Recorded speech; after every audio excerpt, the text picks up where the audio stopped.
Good evening. Thanks for joining us. I'm Dustin Lukey. The Houska Park Encampment is officially closing tonight at midnight. News 19's Roger Staffaroni asking today what that means for the numerous individuals who've been staying there throughout the year. Roger, what are city officials saying?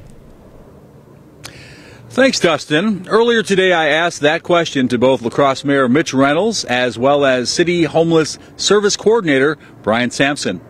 We have not reached the point of having a crisis level of homelessness simply overnight. We're not going to solve it tomorrow.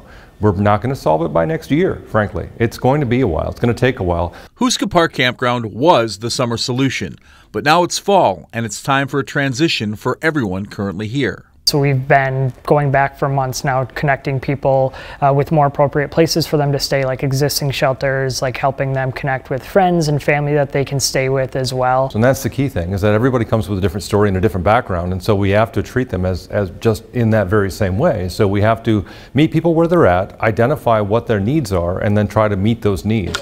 Those needs can no longer be met at Houska Park Campground.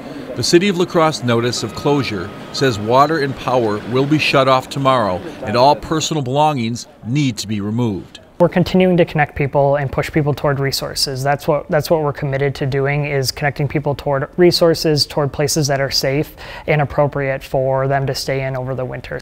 Those organizations include Salvation Army, Coulee Cap, New Horizons, and Catholic Charities.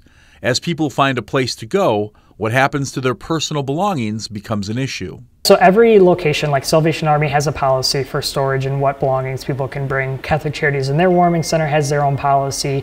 So it's really dependent on where that person is going. Dustin, there are still people here, and the city says efforts to find places for everyone does continue.